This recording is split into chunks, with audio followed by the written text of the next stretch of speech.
Hi, my name is Azad, and I live in North Vancouver with my family.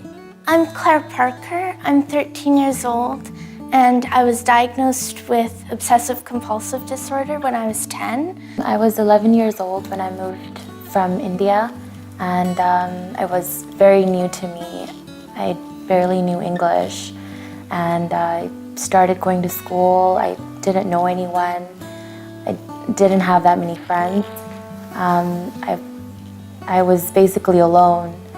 At a very early age, she showed signs of anxiety, that something wasn't right. She was always anxious. Sandeep, our youngest daughter, is a real smart and a beautiful girl. Moving to new country is really difficult for us, for being we couldn't able to communicate with people, and we struggled a lot. We couldn't able to get together our families, and it's been very tough time, I should say. We were so lost how to help my son. Azad was diagnosed with depression.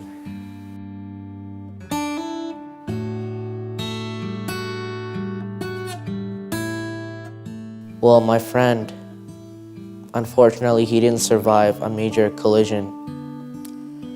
It was a car accident, and he was one of my best friends, and I don't think I could recover or feel the same after.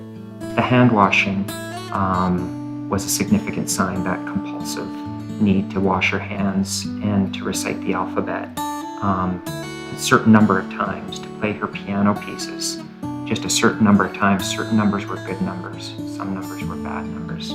These were some of the signs that really raised the red flag for us. Used to be a very good soccer player, playing all the time with his friends. He just stopped.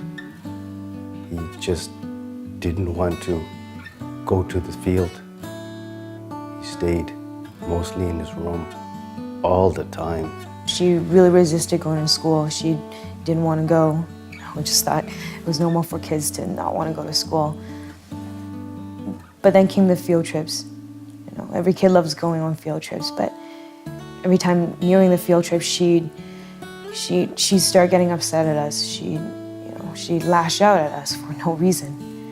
Sandeep, she had some new friends, and we thought of she is nice and things are okay and she's better.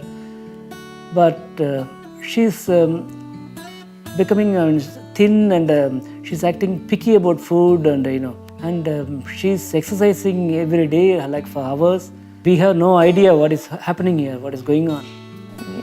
I was eating less and I was exercising more, so I realized that it wasn't healthy and it had become a problem.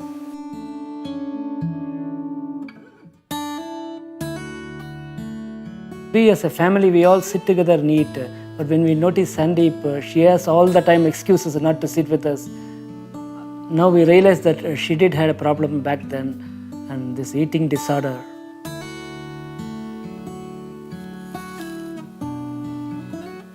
Once I started sharing a little bit more about the problem, everybody, had their 2 cents. Everybody wanted to tell us what we were doing wrong. We're like, yeah, kids that age, you need to be stricter with them. You got to make them go to school. And a lot of them said, you know what, it's just a phase. Girls her age, As much as I like to believe that, but as a parent, there's always something inside you, and that there has to be something deeper than that. There has to be something wrong. At its worst, it felt like it was taking over our whole existence. When things were at their worst, I actually seriously considered that I might have to leave my job and full-time just help the family keep going. We struggled to get through every day.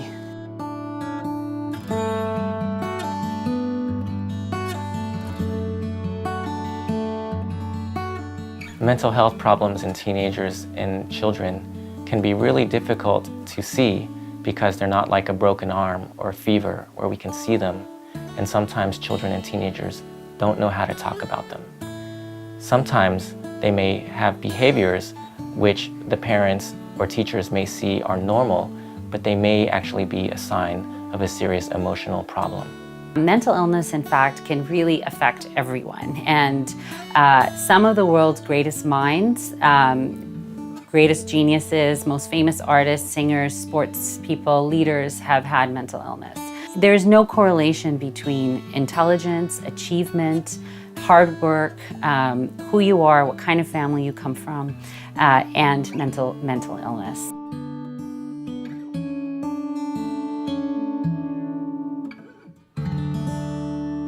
Really building a team around your child and getting as much help from all of the team. And sometimes we think that we just need to get the psychiatrist, but it's amazing how helpful a coach or teacher can be, a next door neighbor, someone to talk to who may have experienced something similar.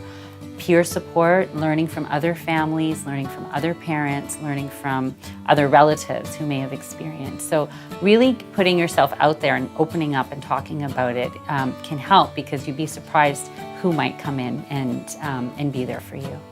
I didn't think it was gonna go away, but then I saw the specialist, so then I actually thought I was gonna get better. The school counselor suggested we contact the family doctor. It was wonderful to talk with someone who understood completely what we were going through and who we could sit down with and map it out what the trouble was.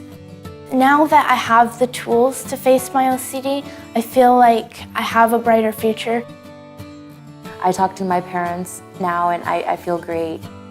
A great resource is the Cut03 Mental Health Resource Center at BC Children's Hospital.